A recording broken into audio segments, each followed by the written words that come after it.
What's up? Welcome back to the MindShare Podcast.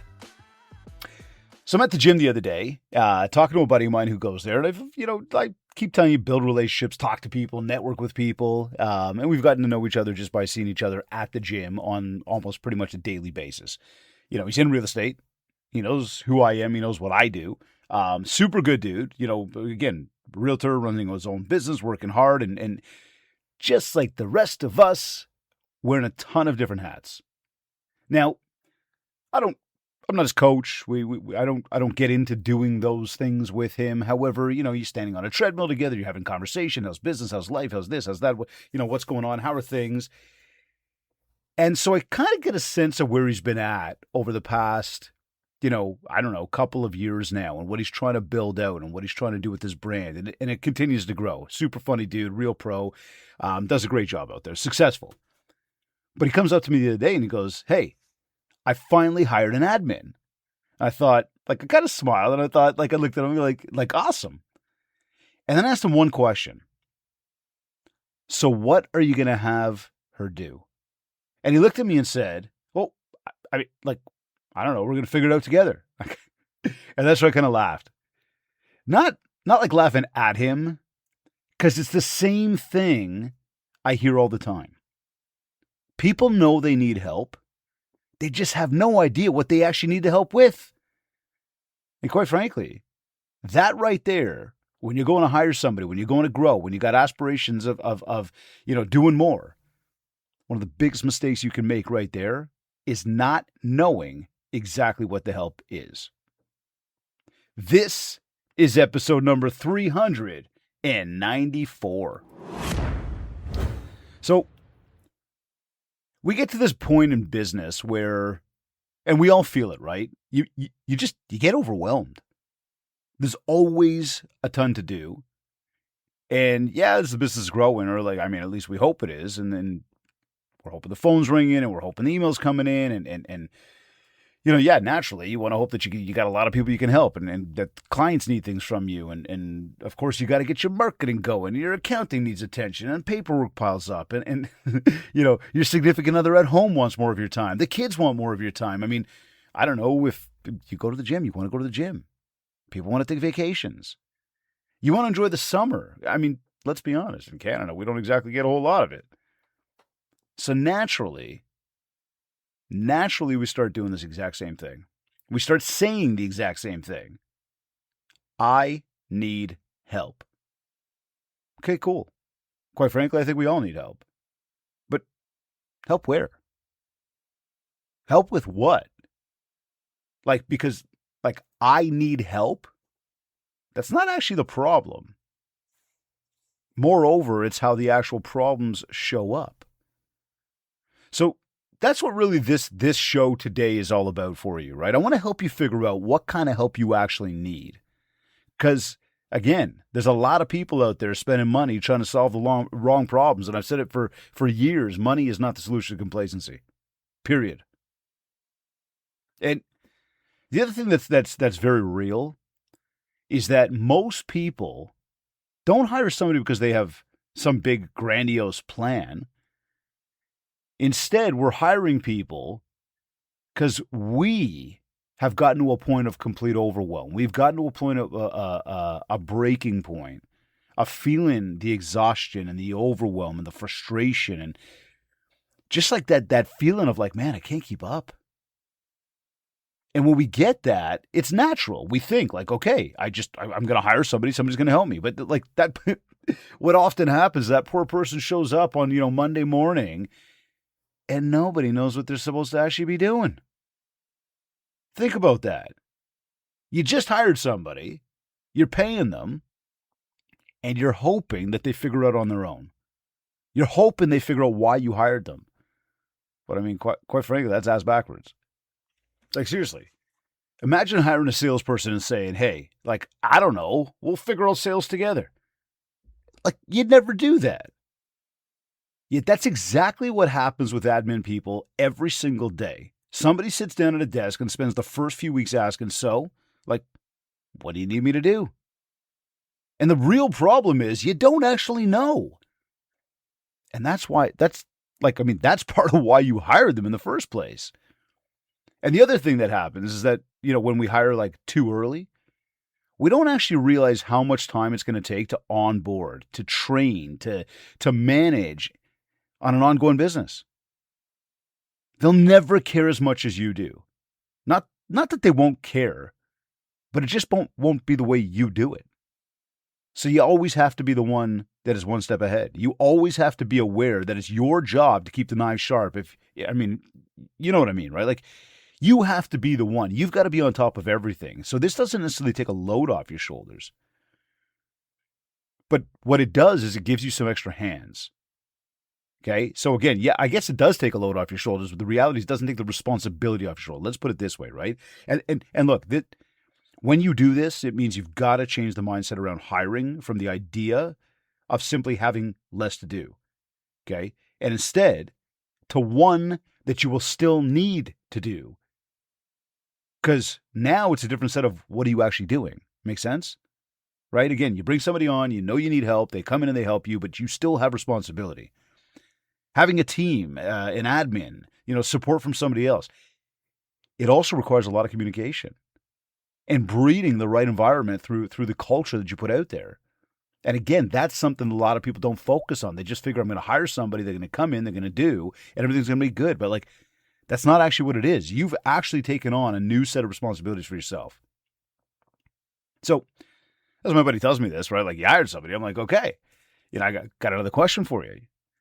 It's like, okay, what's up? I said, well, before you tell her what to do, you need to figure out what you do. And I'm not talking about like figuring out, everything, but start paying attention. Start thinking about it for a week. And again, this is an action step right here, right? And my brain was rolling when he said this, right? Because I could tell, again, he's telling me, yeah, I know. But at the end of the day, when I started really poking and probing on questions, there was a lot of other things to figure out here, right? So again, when we do this and we start paying attention for a week, and throughout that week, whether it's pen to paper in a notebook, whether it's, the notes in your phone, whether you're sending yourself an email to talk about it, whatever it is, but like whatever works for you, like the point is write down everything that you touch during the day. Everything. Okay, if you did a 5-minute phone call, write it down. You had to answer emails, write it down. You had paperwork to do or appointments that you had to get to or social media or bookkeeping, write it down. A meeting, like everything. And it's not just about trying to become more efficient. Like that's not the point yet. What we're trying to do is the first step is just try to become more aware. What is it I'm actually doing? What am I actually putting my time into? Where's it actually going? And this is again why I've talked so much about scheduling everything. Because you can see what needs to be done. You can see where the time goes. See, what I notice on a regular basis is most business owners don't actually know where the time goes. They think they do, but they don't. And then after a week, well, okay. Once we've done this, and I can tell you once you understand what's going on, now this is where the fun can start. So here's something you could do, okay? Grab a piece of paper, and this is an action step for you. Draw 4 boxes. Okay, so you got a piece of paper, you got 4 boxes on it, and in one of the boxes, I want you to write down the things you're really good at. So put a little title on it, like what am I really good at? In the next box, I want you to put a title and say, the things I really love doing. Okay, so the first box is what am I really good at? The second box is what do I really love doing? The third box is what do I suck at? Okay, literally, what do I suck at? And like, don't kid yourself, okay? We all have things we suck at. And then in the last box, I want you to put down the things you absolutely hate doing. Okay, so we've got what do I like doing? What am I really, really good at? What do I hate doing? And what do I absolutely suck at? Okay, or maybe I reverse those last two, but like what do I suck at and then what do I absolutely hate doing? You get the point here, okay? Look, this is a real simple exercise. Once you put the titles on there, now start answering it. Think about all the things you do in a day And as you're about to write them down, figure out what box do you put them in, right? This is going to force you to look at your business really differently, okay? Because somewhere between all four of those boxes, that's where we start like really revealing where that next hire is. Maybe it's not an admin. Maybe it's a buyer rep. Maybe it's a social media person. Maybe it's somebody to, come in and do bookkeeping. Maybe it's somebody that needs to come in and help you with marketing because like you just suck. And like, that's okay. That's why you do this exercise. What am I really good at?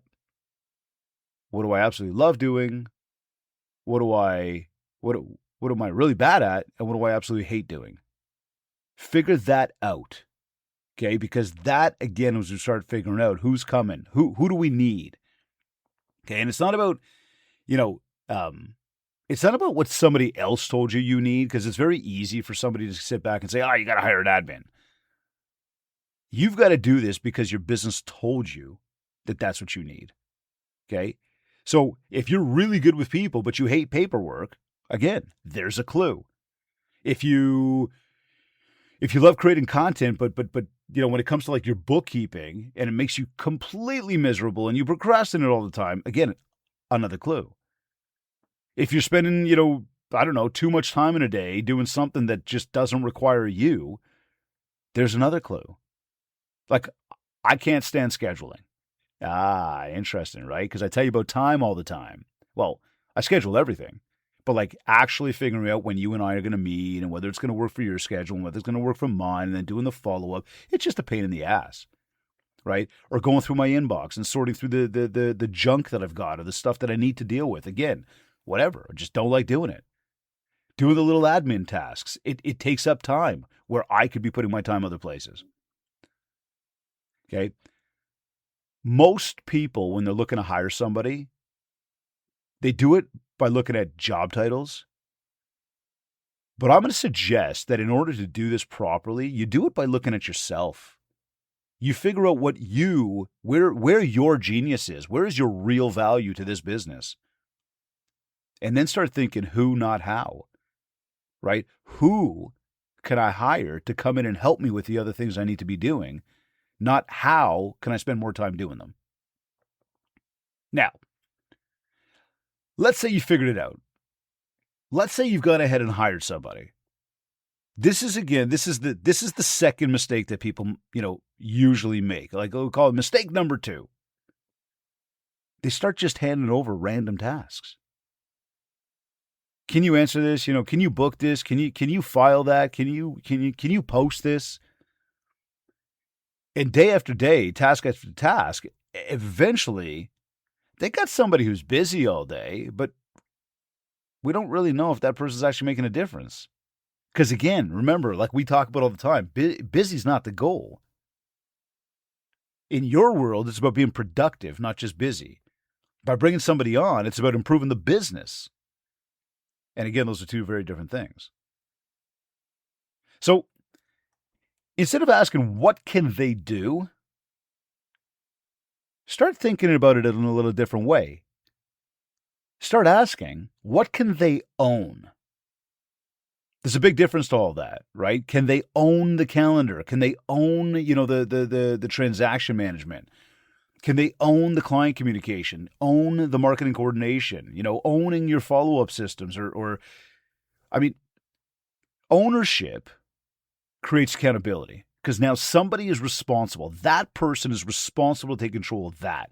And when that's not happening, we know exactly who's responsible for it. And we can more quickly get to the action steps we need to be able to solve that. Okay? Random tasks, they create dependency. One grows your business. The other just keeps you busy. Right? So again, we want ownership. We want accountability. And that all starts by, again, not just doing random, but understanding what can people own. All right, time for a quick commercial break here.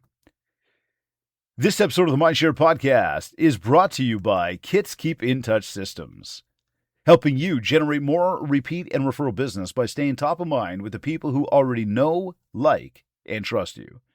You can learn more by visiting mindshare101.com and clicking on marketing. and REMA, Real Estate Magazine, Canada's trusted source for news, insights, and what's actually happening across the real estate industry here in Canada. If you're looking to grow your business through coaching, momentum training, or consulting, head over to MindShare101.com. Get in touch. Let's have a conversation.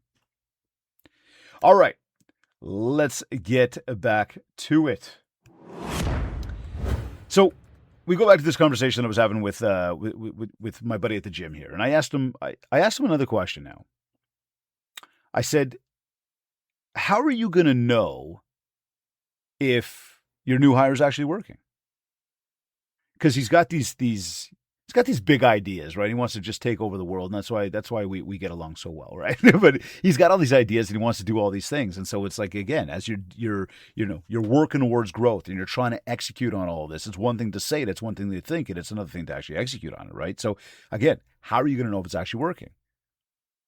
And of course, gave me one of those fluffy, big picture answers, and he goes and I keep saying, because, well, that's exactly how he answered. He goes, I'll feel less stressed. That's his answer.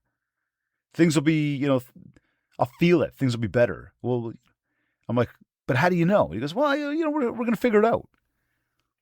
Yeah, maybe, but maybe not. See, we'll just figure it out, we're just going to know, those are feelings. And feelings are really hard to measure. Okay, so again, doing this on a regular basis and working with as many people as we get to work with, I figured, okay, wait a second. I've been down this road before. I've heard that answer before. Strategically speaking, that is not the right answer. So I decided, okay, let me change this up a little bit, okay? So instead of me saying, again, how are you going to know what's actually working? I asked him this. I said, because that was the business side of things. My brain went, okay, wait a sec. Because again, he's a big dude. He's ripped. He goes to the gym all the time, good shape or in good shape. I said to him, hey, how long have you been coming to the gym? And I think he said to me, it's been it's been years. I don't remember how many years, but I said, how did you know your workouts were finally working? And I don't mean you got to the gym, but I mean the real drive and motivation that you had, to lock into a routine, because that's hard.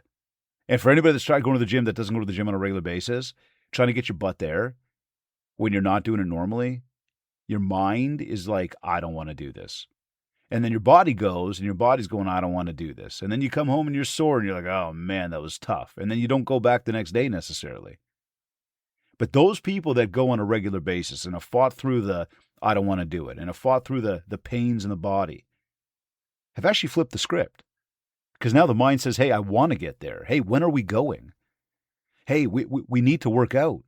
And then you go and your body's like, yeah, that's what I needed. So again, how did you know that it was finally working? How did you know that you were locked in? How did you know that you've got this day-to-day now that includes the gym as just literally a normal part of your everyday? And it's funny because when he said that, when he answered me, he laughed and he sort of looked at, he says, well, I could see it in the mirror, and with his smile on his face, right? And then he goes, and my dating life got way better. I'm thinking, all right, fair enough, real answers, but here's the difference. The mirror gave him feedback. The scale gave him feedback. His clothes fitting differently gave him feedback. And of course, the ladies gave him feedback. So now I ask you, though, how are you getting feedback from your business? See, if your admin's been with you for, 6 months, what's better? What's faster? What's changed? Can you answer any of that? See, because if you can't, how do you know if they're actually working for you? How do you know if it's actually working out? How do you know if you're winning? How do you know if they're winning? How do you know if you're winning? You hired somebody to make your business better. How are you measuring, quote unquote, better? Are you, doing more appointments? Have you got faster response times? The files been better organized? Have you got better follow-up? Are you doing more deals? Have you spending more time with family? Is prospecting in a better place? Like what's actually changed? See, something's got to change. Because if it doesn't, we got to ask different questions. And one of those questions would be, did I hire the wrong person? Or maybe, did you just simply never define what success looks like in the first place? See, those are two very different conversations, right? Which means, how in the world do you know if you should keep them around or move on like really quickly? How do you know? Like, what does success really look like? Not just what you think you feel, you know what I mean? And that's the same thing I said to him. I said, so what if she's helping you with all sorts, but like for some reason you feel like she's doing nothing?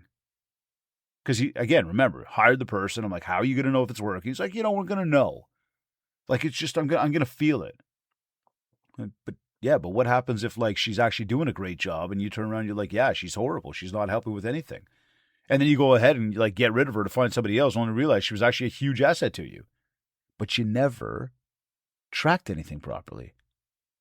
So instead, you end up making a mistake, which worked against you because you got rid of her. So again, what does it's working, or in other words, success, really look like? How will you know? You need a way to track it. And this is why we track the data. Okay, we define roles, we define responsibilities, we attach actions to each of them, and then that's what gets done in a day. Then, end of the day, each day, hey, meet quickly, review, prepare for the next day. That's where we find efficiencies. That's where we uncover problems. That's where we come up with solutions, and we measure the overall effectiveness of, is this working or not? And based on overall business growth and those outcomes I mentioned, we can define if the results we want are actually coming to life for us or not. There's always going to be a learning curve. And that's part of the process you need to keep in mind. When you go down the path of hiring somebody, first you got to determine why. Then you've got to give them ownership. Then you got to have the data to be able to track. And now we can figure out, again, is it working? That learning curve is very real, and we have to make sure that we put time in for that. I'll tell you right now, actually, even when we think about a learning curve in like onboarding, it never actually stops. There's always going to be more to improve on, but you do it together and you figure out, is our communication good? Are we collaborating well? Is there a sense of ownership? And in order to figure it all out, the key is to actually track the data, not just feel the emotions. So I can look at a professional athlete while playing the game and point out all of the good and or the bad things that they did. But like, it's just one game. There's a reason professional sports track a player's stats. They measure the entire body of work to determine how long to sign a player and how much to pay them, or not even to go near them. Why? Because the data tells a story. And it's no different in business. There's another thing I see happen all the time, okay? People think hiring somebody is just going to solve all of the problems. It won't.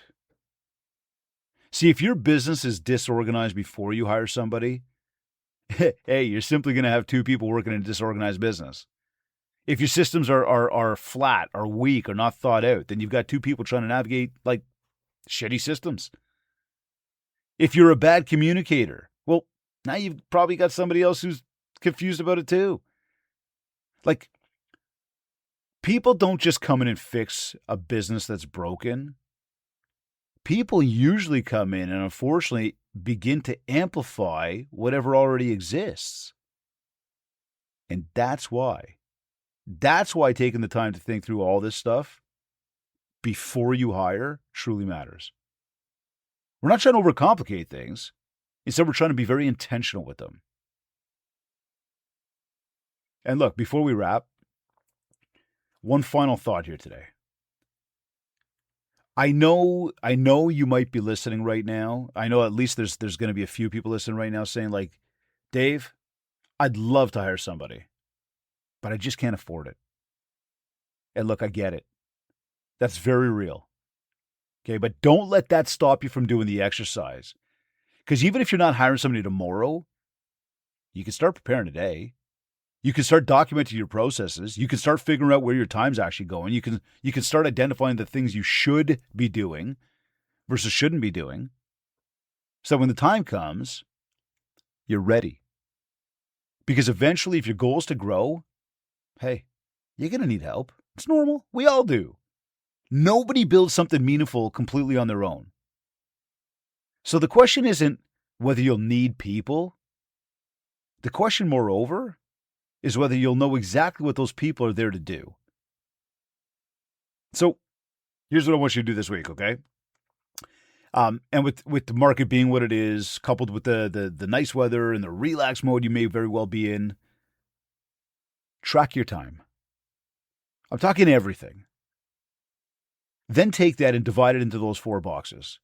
What you're good at, what you love doing, what you're bad at, what you hate doing. And then ask yourself one simple question. If somebody walked into my business tomorrow, where could they make the biggest impact? And don't answer that based on emotion. Answer it based on evidence, on strategy, on the data. Because I think you'd be pretty surprised about what you discover.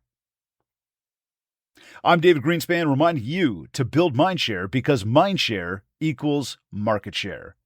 Thank you to Kits and Rem for sponsoring the MindShare podcast, and thank you for tuning in. I'll catch you next week.